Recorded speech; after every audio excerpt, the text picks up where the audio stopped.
Look, all my life, been grinding all my life. Sacrifice, hustle paid the price. Want a slice, got to roll the dice. That's why all my life, I've been grinding all my life. Look. Hey guys, Anthony and Corey here from ATB, Always Towards Better. We're really excited to bring to you the Panda coaches today. We have Sam, we have Wes, and we have Leon sharing their insights in their stories so far in the personal training and the personal coaching industry. These guys have heaps of experience in the industry. They care about their clients. They're one of the best at their job that I know, and you guys are going to get heaps of value from this. So make sure you get your notepad out, take down some notes, and enjoy. Hey guys, we're here at Overload Nishi. Lucky enough to have Sam, we have Lee, we have Wes. Guys, do you want to give a little bit of an intro to yourself, what you're doing, what you're about, I guess the movement. Yeah, tell I guess the audience and they will know exactly who you are. Let's go first. You can go first. Alright. Yeah, my name's Sam. How long have we worked on the Outwest? In 2 years? It's over 2 years. I think it's approaching 3 years. Yeah, so we've been running online coaching business for about 3 years now. Wes brought me on probably, how many months were you? About 6. Yeah, about 6 months. Yeah, so. And then, yeah, we just really focused on progressing it from there. But yeah, mainly our focus is, I guess, at people that want to do competition preps, but as well as general population that want to lose weight or put on muscle, that sort of thing. Myself, I'm currently doing study as well, so I'm doing exercise science and psychology, and then I'm planning to do after this, I've got another 2 years and a bit after I go to a master's in exercise physiology. Yeah. So I'm Lee.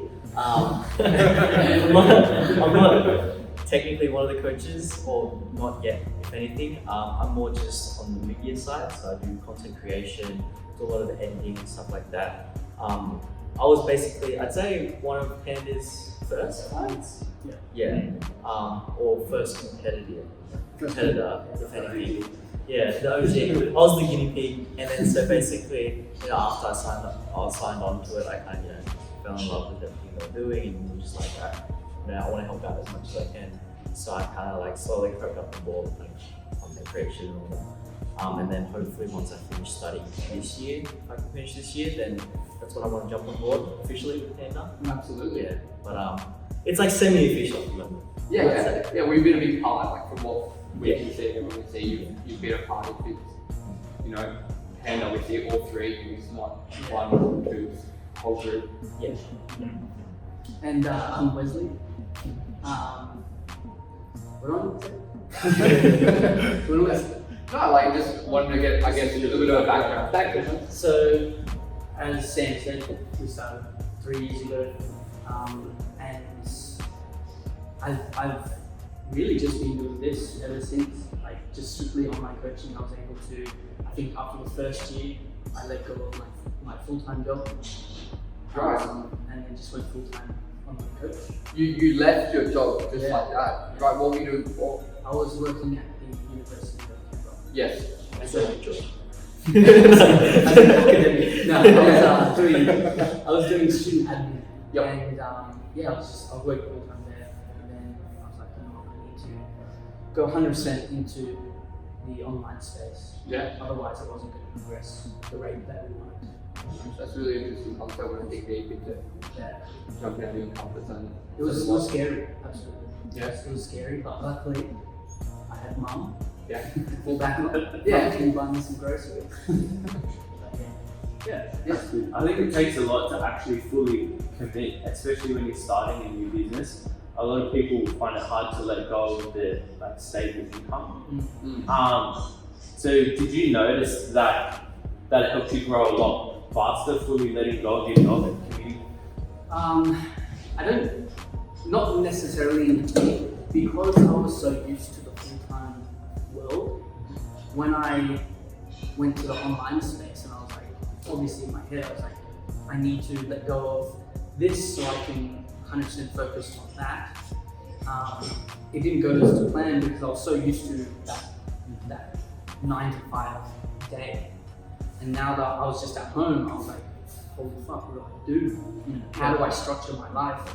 And so I guess the progression of the business wasn't as quick as I would have hoped. But it's definitely something that I've learned. How did you go about structuring that initially, like your day for yourself? It's probably a lot different now than it was when you first started.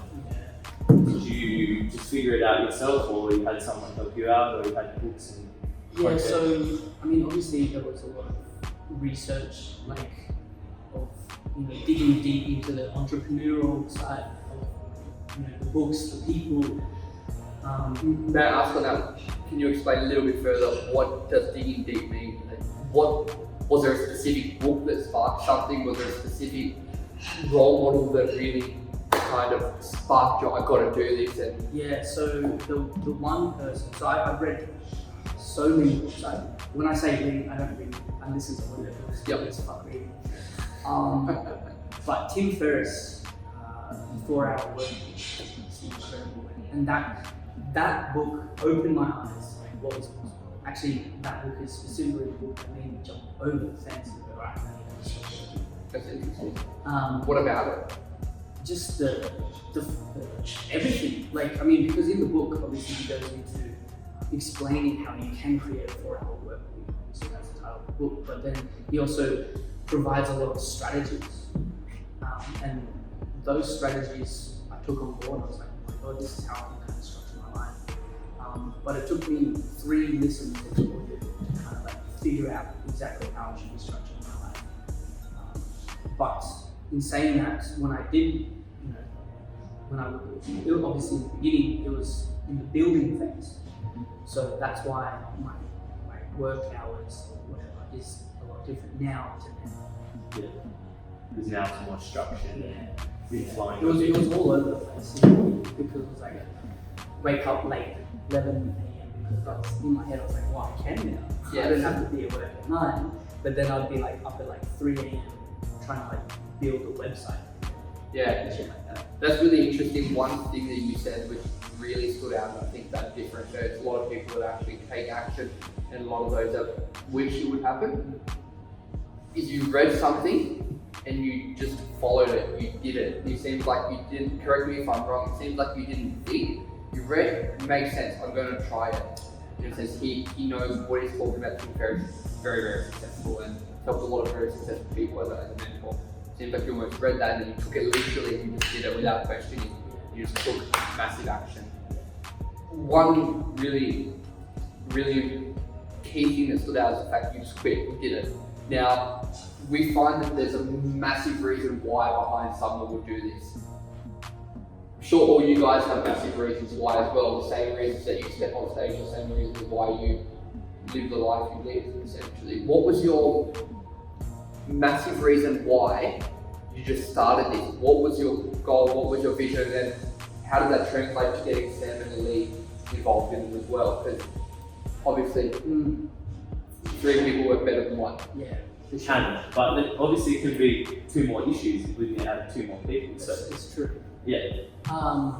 Okay, so well, I'm not sure if my why is the same as Lee, but my reason why is because number 1, I hated the office space. It was toxic. Don't get me wrong, I work with lovely people, but just the fact that I was waking up every day and going, I really just don't want to go to work. Like, do you know how many sick days I took? Sick days, just because I was like, fuck this. So that was a massive reason why I took the lead. But then, I guess, seeing that I can create the lifestyle that I want to live, that's a huge drive. Like, just living how I want to live.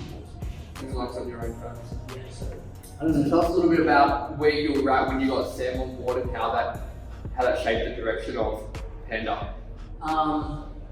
So at the time, I was actually semi in partnership with another guy, Ahmed.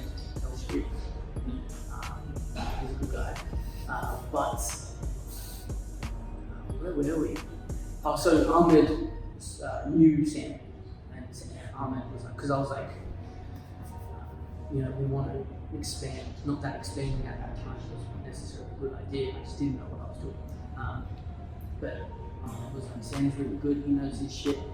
And then I was like, fuck yeah, we need more people that know their shit. And that's when we reached out to him. Had an interview and I asked him a couple of questions about training and nutrition. What would you do in certain scenarios? And he answered everything like as if I would answer. I was like, you're on board. And then Not like the standard PT answers in the yes. Yeah. Sam's a You're very just reading your mind. yeah. Sam's a very well researched person, and that's what I saw. I was like, holy shit, he knows more than me. Let's do this. Absolutely. And when did you really start gaining traction, guys, in terms of see a bit of a better background in terms of Panda really getting their first few clients and actually starting to monetize this business, start to become something you actually make it a bit of a living out of, because obviously you have to sustain yourself. You say you don't work, so we're going to start somewhere. So in the beginning, I was charging pennies, like literally like nothing. If actually it was half and half. Like a lot of people that I brought on, but I was coaching for free because I knew that I needed experience. I knew that I wasn't going to be the best in me. So I used that to gain experience for myself, so see what I can do, see if it's actually something that I wanted to do as well. So I think for the first year, actually, so before I left the job, I was coaching people for about a year for free. And then after that, for the first year, I was charging pennies. I think I know I was challenging you because I remember you quit Snap, so then you brought some of the Snap clients in. And then I quit Anytime because I was working Anytime for a bit, and then I just quit there and then took some of the class from there.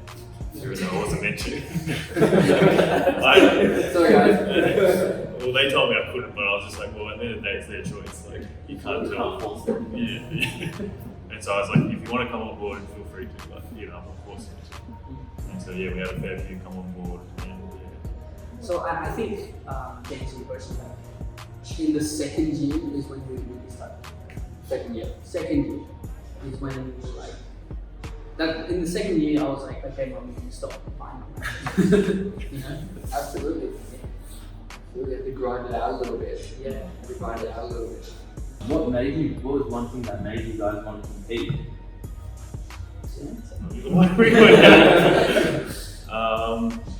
Well, it was just like something I always enjoyed throughout high school and college, and I just wanted to see whether I enjoyed it because I'd heard so much from other people being like, it's such a grueling process when you go through it properly.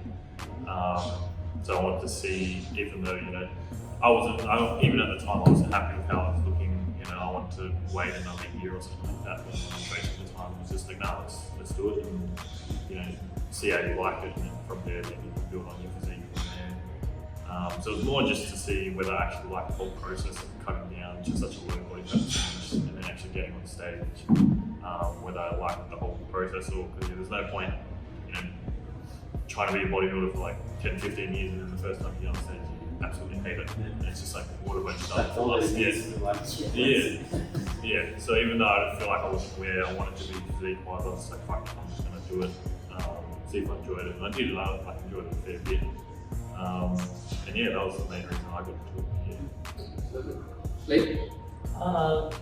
Basically, yeah, I guess, everyone talks about how they want to compete once. I was kind of like that, especially seeing all the bodybuilders, Arnold and all that, compete.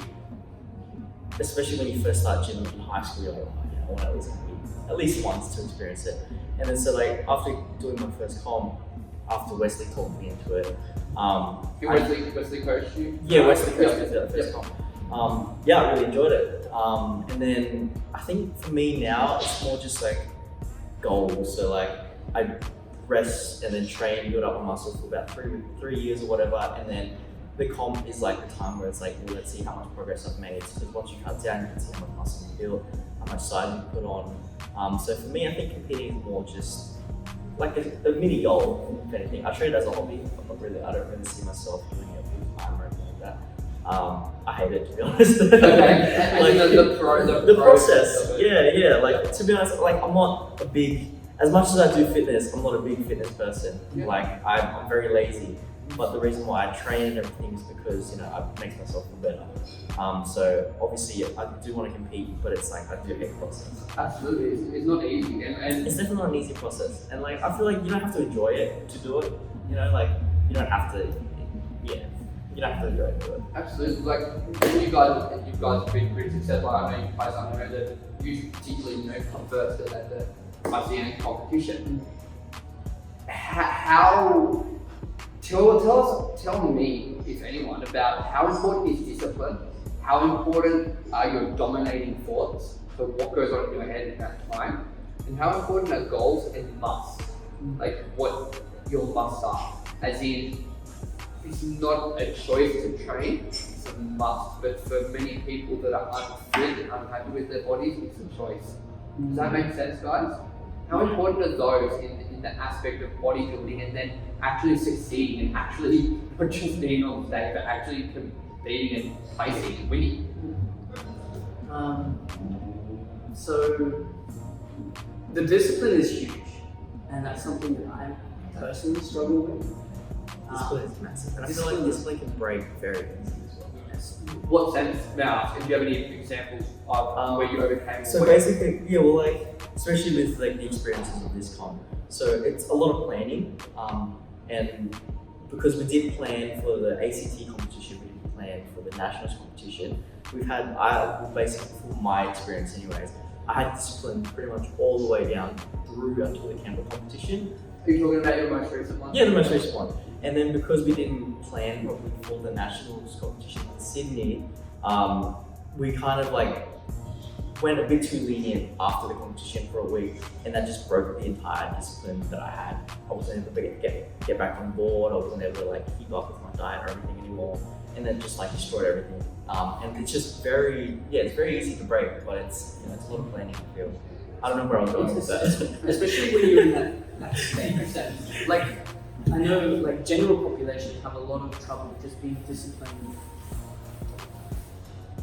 on a day-to-day basis. Why is that, what you find? Because you deal with a lot of clients. Why is that? I think it's related to a few things. Number one is their identity, like who they believe they are. Please, John, I could not agree more. Please dig into that for a second. So, I mean, a lot of people, a lot of general population, they're attached to this identity, and that is generally someone that doesn't train, someone that doesn't focus on nutrition. And that's them. In their mind, their subconscious, they're like, hey, that's me, this is me as a person. And then our job is obviously to help them with training and nutrition. Obviously, these are musts that they need to do. But then doing these on a daily basis, because that isn't their identity yet, they're still that person that doesn't train, that doesn't eat properly. Or like trying to make that change, like You gotta force it out. exactly. And that's why discipline for them, which might seem, because we all go to the gym, we all train, we all focus on nutrition, that would be easy for us. But for someone that doesn't do it, it's not easy because it's just something that they never do. And so I guess our role as coaches is to like guide them through, help them stay accountable, help them through the process to the point where they can shift their identity to the person, hey, I'm now someone that trains, I'm someone that focuses. Absolutely love that. How do you mean? Well, that's one thing I reckon like stands out with you guys, and I think you're gonna go on to do great things. Like honestly, I think your business is gonna blow up because you're actually the way that you guys are approaching everything in your clients. You're not just giving them a plan and say yes, do this. Like some coaches out there, they just send out like a cookie cutter, do the same thing to everyone. But you guys are actually putting in like proper systems in place and things that actually help the person to become someone who can actually stick to this diet and live a better life, healthier life. More than stick to a diet, it's commit to a lifestyle. Yeah. Because it is a lifestyle, isn't it, guys? Yeah. It is. It has to. For you to be successful, it just has to be your lifestyle. Absolutely. I think you touched on the habits, about forming those right habits. Absolutely.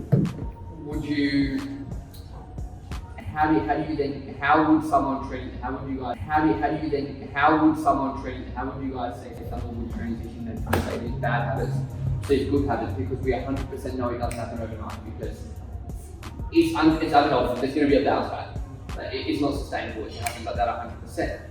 How do you go about? How, Sway? Take a few steps back to go. You ain't got the answers, man. You ain't got the answers. Encouraging people to succeed in long term, not just the short term.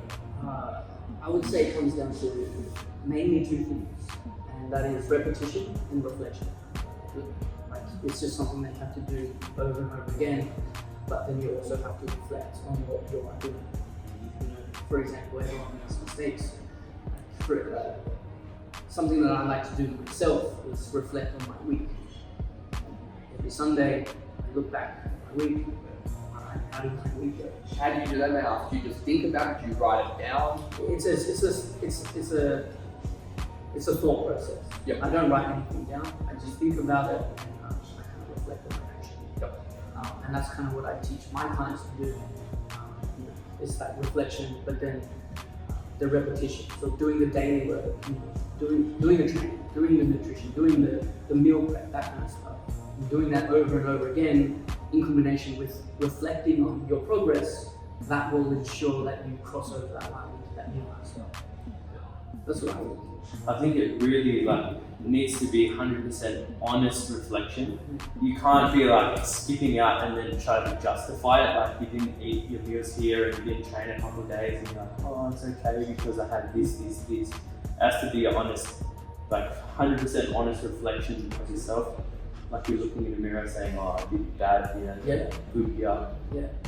Either way, in most cases, it's like a matter of just looking in the mirror saying, I got to do better. Well, in fitness is good a lot of the time because you can tell by your physique most of the time if you've actually been sticking to your diet and training properly. You can just actually look in the mirror. Oftentimes the body doesn't like. Of course, we all know sometimes genetics. Some people are just genetically blessed. They don't need to try and they're kind of always there, but that's the outlier. You kind of have to take full responsibility and ownership, and that is the direct reflection. Would you agree? Yeah, absolutely. How? You can ask something.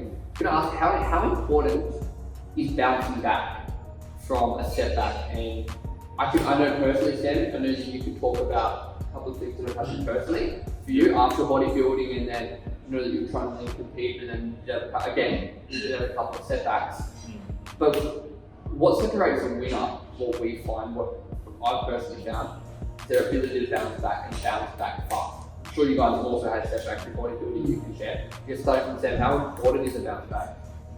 I think with bounce back, it's important to reflect on what's happened and actually pretty much dissect it and think about what can you do to improve this and bounce back from that, and what's going to help you moving forward from it, rather than getting stuck in that spot and just like some people will do, where they just sort of get down on themselves and they think about why me sort of thing. You've got to not have that mindset. I find a lot of people get like that, and I mean I used to do that when I was younger, but I got to a point where I just learned to be I've got a really good life. I've got to take advantage of the things around me because I've got the capability to do that. We're very grateful. We've got great resources here in a first world country. And, it's just a matter of us taking the initiative and actually finding what we need to do. So what goes on in your mind then when you bounce? What are you thinking to yourself? Like you said, very easy to feel sorry. Yeah. What are you thinking? Because you said, in a sense, when people say, why me? Do you turn around and go, why not me? I can overcome this. Or is there something particular dominating the thought, or something that really drives you that to push back and bounce back the other way? I guess bouncing back, it's just more proving to myself and to others that I can, overcome whatever this obstacle is. I guess we talked about it with my gut. When I was diagnosed with ulcerative colitis, that was sort of a big hit to me. But I'd say there was never one point that I sort of felt bad for myself. I was just shit happens. I got to get on with it. And I started just doing lots of research, talking to lots of doctors, finding out what sort of possible avenues I could go down. and then just implementing strategies, communicating with the doctor as well while I'm doing these strategies, like making changes to my diet, like I'm doing currently on my Instagram, talking about the FMT treatments that I'm getting done, and then like Wes just talking about reflection, you know, like each week I sort of reflect on the week, like I heavily keep track of my food, make you know, notes of when my digestive system has been playing up and that sort of thing. So, you know, putting these systems that are going to help with me progressing forward, and yeah, just always reflecting continuously to see what you've done wrong and what you can do to improve that further. Yeah. You guys, bodybuilding, or even, it doesn't even need to be bodybuilding, like just even in like life with the business and so on and so forth, when you're kind of pushing forward, have there ever been any setbacks and how do you overcome that? I'd say I'm bouncing back right now, to be honest. Like, especially with this last competition, I'm currently not, you know, doing what I'm usually doing. So I'm not tracking anything at the moment, I'm just eating my protein and I'm still training. But I think it's just you kind of have to know when to stop. We had, like, because I was dieting for so long and I ended up getting into this really bad binging disorder, and that started causing like mental issues, mental health problems, because the comp was coming up and I just couldn't get out of this, you know, bad habit of binging, and I just looked terrible. So that just, you know, caused mental issues and shit like that. Now, are you talking about before your ICN comp? So this was after the Canberra comp. After the Canberra Yeah, comp. so when we had like that lenient week of, you know, diet break, and then trying to get back on board with the diet, it just kept getting closer and closer, and I couldn't get out of that binging disorder, and that's what caused, you know, this starting to feel like I started getting anxiety and started getting depression, because I was like, oh, I'm doing that shit, and the comp is coming up, and I can't get out of this bad, you know, binging. And that's why, like, we had to like sit down and be like, look, this is what's happening. I think we should just pull out now. You know, 30-something weeks of prep. It's, you know, you just have to accept it. It's a long time. Yeah, it's a long time, and just to drop out like that, it just feels like it's all wasted. But I feel like mental health and like just your well-being is a lot more important than, you know, the competition, which is, you know, you can always do it again. And I think that's it. Like, for me, bouncing back, I think it has to do with self-confidence. The reason why I started gym was self-confidence. The reason why I'm gonna be able to bounce back is that self-confidence. Like, even though I'm not on my diet at the moment, I know that I can get back to it once, because I'm going on holiday tomorrow, I think. Oh, yeah. Where you going? I know I can, Korea. Yeah. Happy day. But yeah, I know I can get back on board, because like, it's about that self-confidence. I look like shit and I feel self-conscious, and because I do feel self-conscious, that's more of a driver for me to jump back on board, back with the diet, back with the training properly. So it's related to your why. Yeah. So Yeah. easy. And because like that's the whole reason why I gym, the whole reason why I do nutrition like that is revolved around me, basically.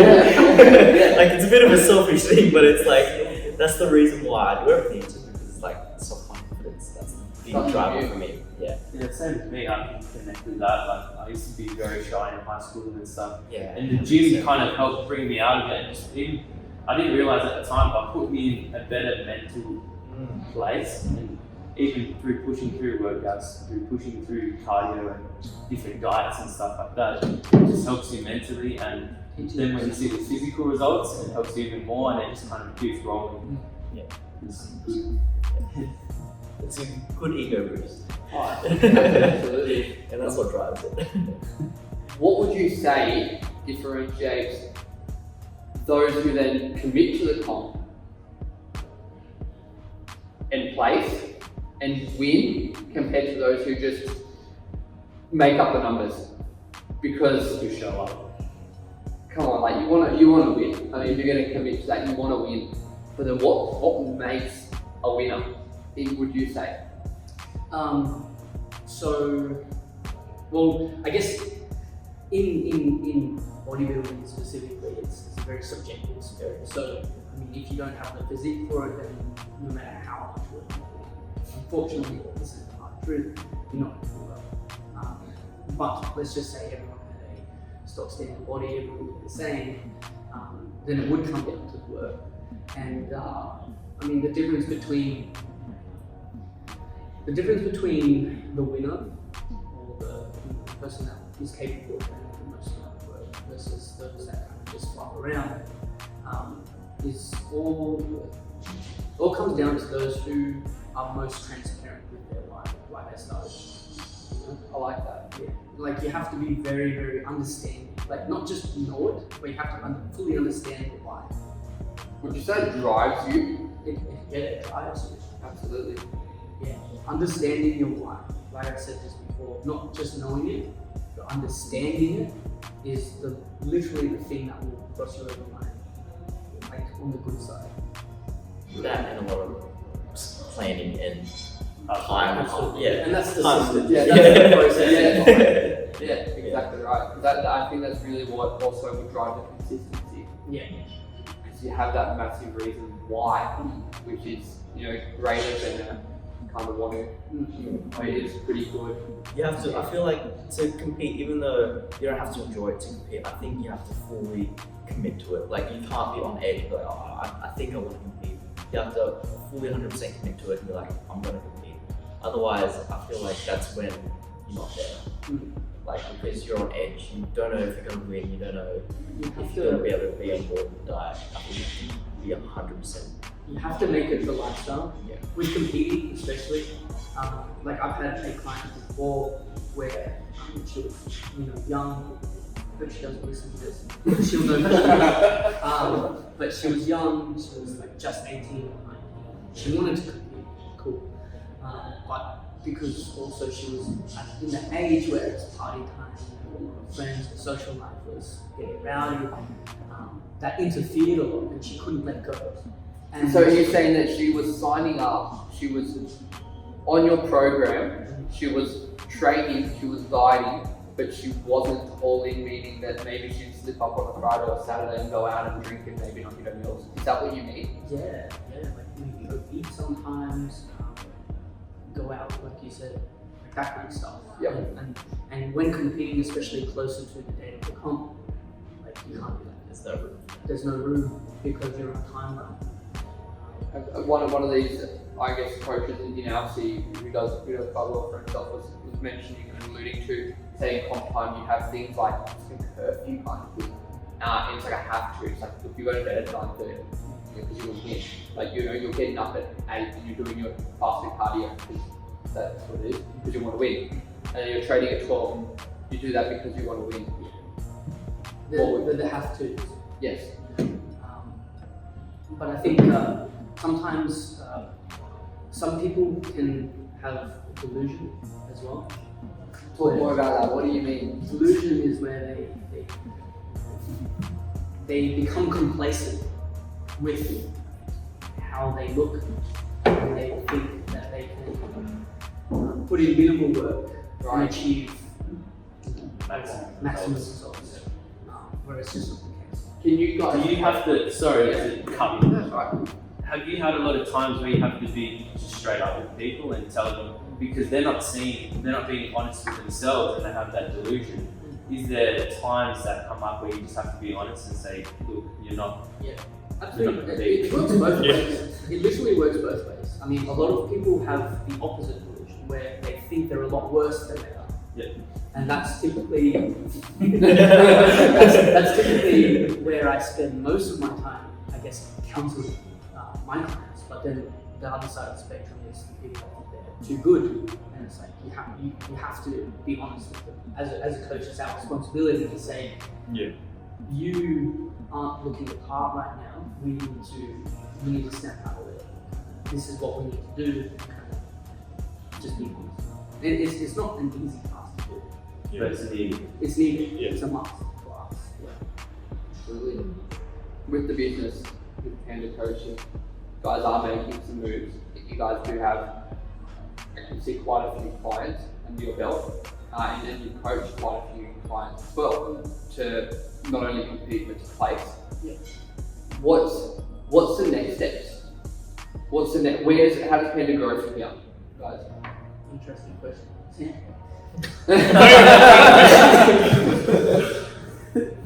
Well, I guess we're just looking to expand further with the clientele. Like most of our clients at the moment are in Australia. At the moment, you have one in New Zealand, don't you? Yeah, and so we've got one in New Zealand as well. But we would like to expand to a more global scale down the track as the years come, and that's what we're planning to do, and that's just consistently putting out amazing client results and transformations, as well as providing useful content on like YouTube, like Wes and Lee are doing at the moment, on Instagram as well. Absolutely. So that we're being recognised as a source that you can rely on for reliable training and nutrition information. Spot on. Spot on. You guys anything to add on to that?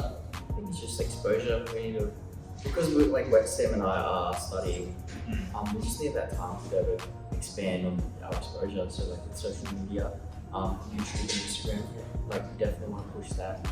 And to be honest, we've been going pretty well. Like, and if we can keep that consistent, hopefully that will bring up the exposure. And because we do get more exposure, that will bring in more clients. And just with like advertising and everything in general. But it's just time. Like, we need to put in the man hours, but we don't have a lot of that. Absolutely. You guys planning on? Do you see yourselves as dominating the ACT in the next years to come? Meaning that the majority of people that end up actually competing and placing are going to come from Panda Coaching, or is that one of your goals? And may I ask, you don't have to answer it, but do you guys write down your goals, and is that how you've got to this position already, by writing down your goals, by formulating them as a team, almost like you're saying you kind of planning for a comp? Do you do the same for your business, and you're kind of like planning For your business and for yourself as like a person thing as well. Absolutely. Yeah. So I think recently, in terms of business goals, I mean, obviously we have in the past written down business goals before Sam and I specifically were involved. But recently it's been more focused. I've been myself more focusing on my own personal goals. Is that through your last competition? Yeah. And since that's just recently finished, now it's time for us to get together and obviously when Lee gets back from his holiday, and that's when we'll be sitting down again to revise our goals, to revise our destination. How important was that then, before to now, just like getting together and setting the goals? Would you say that if you never did that, you wouldn't be here, or would you say you reckon you still end up in the same place? I think we'd be in a lost version of where we are. Yeah. Like we have clarity. Yep. Like, I think that's the difference. Like, I mean, I know people that have gone through and achieved success in business without having a straight plan. They kind of just, here I am, I'm doing well. And I think that could have happened, but the difference between where we are right now is we have clarity. Good. I think in terms of like, if we are going to dominate the ACT competitive side, I think our goal is not really focusing on competing, to be honest. That's not our main goal, to be honest. It's more just general population. Yeah. Because honestly, they're the ones who need help. Competitors are competitors because they love the lifestyle, usually, unless it's their first time competing. But generally, they don't need help because they're self-sufficient. They're the ones who know how to do this stuff. Obviously, everyone needs a coach, everyone needs help to get to that level of conditioning. The general population is where education is required. Exactly. That's really good. Education is required. Probably countless times you speak with people and they're just uneducated as to what a calorie is, as to what maybe processed food is, as to what whole food is. I didn't actually quite understand. I don't understand that before this until now. That is one of probably your bigger goal, to get the general population. Why do you want to do that, and how are you going to do it? So I would because I just feel like we're going in the wrong direction in terms of like, I mean, well, I was just recently in Paris. For 2 weeks. And the number one thing that I took notice to was everyone was quite slim. There was not many people were overweight. And then the first day back in Canberra, I went to Quebec because I live in Quebec, so Quebec's quite close to me. And I was looking around and I was like, holy shit, at least 70% of the people are overweight. Wow, that's not good. No, that's not good. And people need people like us and other coaches we need to be educated. And unfortunately, within the fitness industry, there's a lot of bullshit, and there's a lot of people that there's more bullshit than people who actually want to train. A lot of people are in it for the money. Right. I feel like we're in it to actually try and make a change. Well, I was going to bring that up as well because I feel like that just from seeing you guys that you actually care about your clients and you actually care about educating them. You're not just in it for the money, which is, it's good that you made that point as well. Absolutely. It's awesome. Yeah. Because you're educating your clients, aren't you? You're not. So do they go through a platform or they have videos that they watch when they sign up? What's the process? Yeah. So. Well, I mean, yeah, like Wes and I both have systems in place in terms of, courses they work through when they sign on board with me or one of us. And we get them to work through that initially before actually even taking them, getting them started on a program so they know the basics with like macros, calories, training well, what volume sets, that sort of stuff, and what periodization and so on. So you personally explain that to each client as they come on? No, so we have like a course that they'll work through, so it's like videos pre-recorded. Yeah. But if they do have further questions about it, we're happy to do like one-on-one calls or Skype calls, going through it in more depth. And that's, to set them up properly before getting into actual programs, so they're not just like, wanting more help with what to do. And I think that's, a big thing, like we said, like education is the big thing. With general population, with a competitor, it's more just the accountability they need. Like not all of them, but a lot of them do have good knowledge, and it's more just they need someone to keep them in place along with that when their mind's sort of losing it a bit. That's really good. That was actually a question that we've posed before. Accountability.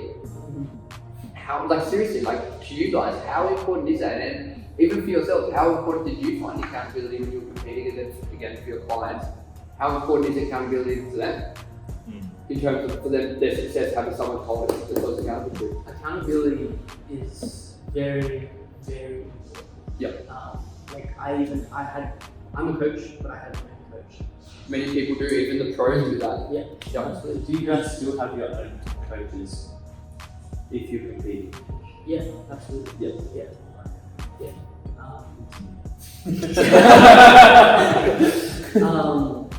Yeah. Accountability is huge. You can't, because I have trouble keeping myself accountable. Yep. And I think everyone does. Yeah. Because it's so easy to say to yourself, We'll make an excuse. make an excuse. I think accountability is everything. And you guys, in a sense, you'd be holding your clients accountable, wouldn't you? Yeah. Wouldn't them do? I guess That's a tough job. I guess what you find is not necessarily they don't want to let you down, but they know that because they're checking in with you guys and they're looking bad, they can directly reflect that on themselves, if that makes sense. I can't let them see me like this, not to please them, but more so even what you were saying, I do it for me. And then when you have that extra motive, does that make sense? I've had a lot of clients where they just don't check in with me. I'm like, Right. Where were you? And it turns out they had a bad week and they didn't want to face it. That's huge. A lot of people have that problem. A lot we found that with a lot of people. And if we were to go into the business right now, look at my clients, I'm sure Sam's are the same, and we look at those who do the daily work, have maybe 1 or 2 workouts. They check in, consistent, always there, showing up, cool, they're happy. But those that have had maybe 4 or 5 days, or maybe an entire week, there's a write-off. They just, no, I can't face it, I'm not here, I don't want to talk to you, the coach. And that's when we have to go, hey, where are you, what happened, what's going on, and kind of counsel them through it and say it's okay, everyone messes up. But then, even through that counseling, if they mess up again, they don't want to face it again. It's just this cycle. So you're just breaking down those bad habits, those barriers, and then slowly forming good habits. I guess the more, what they say, it takes 21 days to make a new habit, form a new habit. I guess it's just the more and more you can get someone to do something, essentially it becomes second nature. Would you say that's correct? I know personally, from my experience jumping on with you guys, it was like, you know, after a few weeks, 2,200 calories in like consistently, that's a habit. Like, I just know, even subconsciously, I'm doing the right thing, I'm doing the wrong thing, or I know just eyeball it, and that's about 500 calories if I'm eating out, if I'm not super strict, but you know, you can't, and I think that's part of the process. You educate people, like, in terms of, it's a lifestyle, you're helping them in life, you're educating them. It's like, guys, you know, you can, if you're not on prep, you can live a normal life. If you want to go out, like, and have the Mexican food, you kind of know now, you know, maybe don't get the cheese, maybe don't get the sour cream, you know, get all the salads, you know, get the lean chicken breast, you know, maybe don't have rice if it's low carb now, you know, maybe just get the rice on the side. I guess that would also be the sort of things that you would be, in a sense, not only coaching, but helping influence and imprint into your clients' minds and change their daily behaviours and habits. That's what I kind of like fell in love with Panda, because like we educate people to be sustainable even after they finish up with us. So once they leave Panda, they have all that knowledge to do it themselves now, because we teach them how to track macros, we teach them how to count their own macros, how to calculate and everything like that. Whereas like we don't give them a diet, because like once we get a diet, they finish with the diet, it's like, what do you do next? A bit more period. Yeah, they don't know what to do now. But it's like after Panda, it's like, well, now I know how to track my macros, now I know how to, you know, diet. They have that understanding of nutrition. Absolutely. And so they're more aware, and even that awareness is a big deal later in life. Absolutely. Yeah. So they become more independent with what they're doing. They don't rely on so much. Yeah. Actually, one of my clients said to me the other night, she said, because she just finished up, good, we're all done, reached her goal. And then she's like, do you know what the best thing about this is? I said, what? She said, I'm going to be able to teach my kids. That's unreal. And I was like, true. That must feel good for you guys as well, Absolutely. to hear something like that. Yeah, and that's the change. That's where making the change is happening, because she's able to pass that down, you know, to her kids. I'm like, holy shit. She's able to, you know, I mean, her entire family will now be in this position where they don't have to worry about nutrition, which is really, really cool. And that's just coaching one person. So imagine if, you know, if we could coach 100 people, then how does that translate? Is that what inspires you? Hearing that one story, and even that one person must feel amazing. And then thinking about then how many more, does that like inspire you guys? Is that like that must be a massive driver, it sounds like it. Yeah. Love it. Yeah. It's a good feeling. Like it's funny, like I kind of do this out of selfishness, because when I hear that stuff, it kind of makes me feel good. I'm like, I want to feel good. You want to feel good while helping others. Exactly. That's really what it's about. Now, you guys kind of mentioned like macros. Going back to that point for a second. Some people would argue that no, counting calories is a myth. People still argue that. Like, it's out there. Some people still argue counting calories is going to be like key to achieving your weight goals and all that stuff. Now, why do you guys favour counting calories over that more regimented approach, where it's like you're eating 50 grams of oatmeal with 1 scoop of protein powder for breakfast, and then you're eating lean beef and sweet potato for lunch, or meal 2, meal 3, meal 4 is that, and meal 5 is that. And I know you like guys said, like you like the flexibility. I think the results are also going to be as important. Do you feel like you guys get the results with the approach you take? I think it's, so the reason why we do it is twofold. Number one, bullshit. So obviously the accountability is huge, but number one, the main reason is because they learn. They learn. Like Lee said this before, if we were to give a meal plan, like every diet works. That's the thing that no one else is, that every single diet works as long as you can stick to it. Yeah. And the reason why we like going down the macro, the calorie route, is because they learn themselves what food is. They understand food by the end of it. Food is fuel, I think. Food as what's in it. Yeah, you know? like like rice is carbs, you know, meat's protein. Exactly. Where fats come from and everything like that. And I guess a good comeback after that sort of thing. Yeah. And then there's the accountability side. Flexibility side. The flexibility helps them stay I think it's a lot more sustainable. It's Like sustainable. I couldn't do it. Like just oatmeal, chicken broccoli consistently. You go crazy. Yeah. I honestly couldn't do it. Especially with general population, like Gen Pop, like they are eating whatever they want. True. And how hard would it be for them to transition and build those habits around? All of a sudden, they go from eating whatever they want to only eating these things. It's just like it's like holy shit. I can't do. I can't even do that. You know? And so we teach them there's flexibility. You can lose weight with eating. You want just understand. Absolutely. Corey, do you have any more questions? Yes.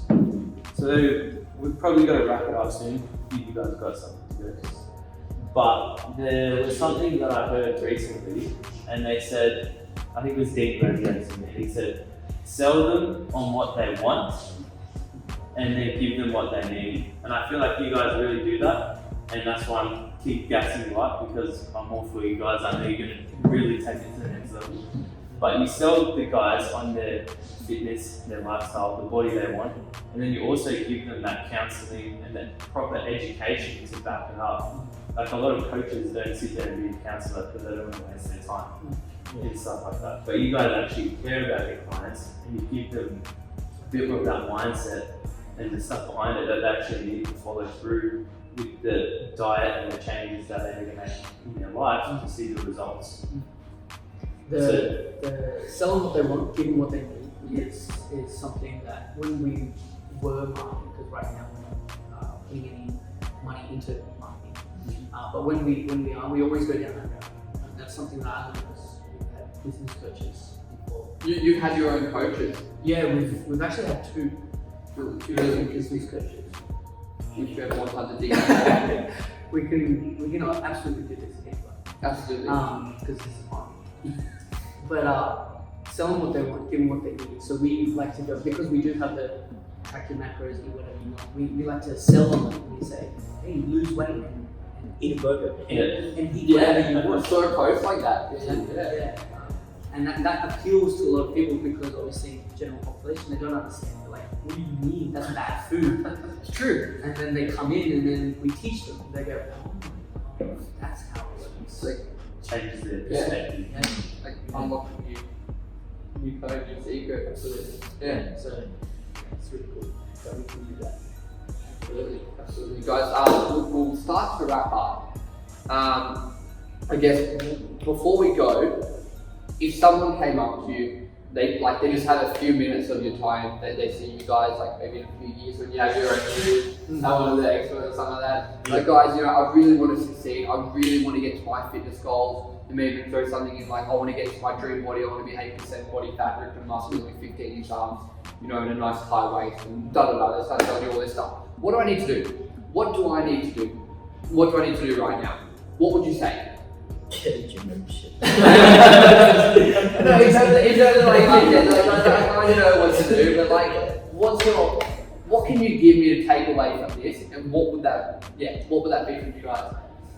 That's a tough question because there's so many answers. Yeah, depends what you want to focus on. You want to focus on mindset, training, nutrition? I would say seek reputable sources of information. Would you say, I hear what you're saying, would that translate into also associate or take advice from someone in a position you want to be in? Not necessarily. Okay. Because quite simply, and I'll try and make this as good as I can. A lot of people look up to bodybuilders that are enhanced athletes and they want to be like them, but they have no idea that they're enhanced athletes. And that's unattainable for a natural person. So she might let people.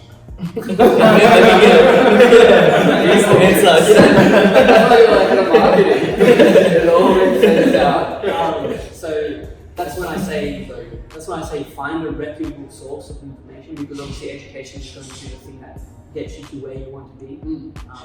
And if you can find a reputable source of information, so someone that truly is doing what they're doing for the right reasons. They know they know the right things. They are well educated, well resourced themselves. And if you can find that person or that group of people, then you can use that information and put it onto yourself and go the right direction. Find a reputable source, model them, follow them. Has to be reputable. It has to be legit. They can't be fake. Absolutely. That's sometimes very hard to distinguish. Yeah, absolutely. I think expanding on that, like, you know, finding multiple reputable resources that have the same sort of view of what they're doing, that sort of makes it a bit clearer as well. Yeah. Like again, like touching on with my snowing, you know, I had one gastroenterologist that was telling me not to get an FNT, that was too dangerous, and that, you know, I might get really bad side effects, and, you know, we get like colon cancer or something like that. But I spoke to about like 4 other gastroenterologists, and they all agreed that, you know, if you're wanting to get more serious about you competing again, it's worth giving it a go, and it's very low risk as long as they've done, you know, a health check background for the person that's doing the donation, and also just doing research through like Google Scholars, and, you know, just looking at meta-analysis of like 50 articles all compiled in one that's showing that's like positive results, you know, saying that it's safe to do sort of thing. Absolutely. So yeah, like seeing that there's multiple sources saying same sort of thing. Yeah. Because sometimes there are like people that are quite reputable, but then they have this one sort of thing that it's more of a belief than actually they've got it backed up by proof sort of thing. Yeah. Yeah. And it's just something that they preach, but it's not necessarily proven by other people. Yeah. Lee, do you have anything to add on to that? No. Take the ebook. I still stand by the ebook. Do you guys have an ebook? No. Guys, where can people find you? So website, actually don't go to our website because we're redoing it. Yep. At the Panda Coaches on Instagram. Yep. Plugged up. And Facebook is Panda Coaching. And subscribe to our YouTube channel. Oh yes. Yeah, absolutely. Corey, do you have anything to add before we wrap it up? No, thank you for your time. As I said over and over again, I think you guys are really actually going to go to the next level and do really well. And we'd like to sit down with you again and even dig deeper. I feel like there's way more we could have touched on, but Yeah, it's absolutely. awesome. Love to be part of the journey, see what you guys, you know, do from this point forward. It's pretty exciting to know what you've already done from this point, from when you started a few years ago. And yeah, again, thank you guys so much for being on here. Thank you for your time. Pleasure. Thank you. Bye.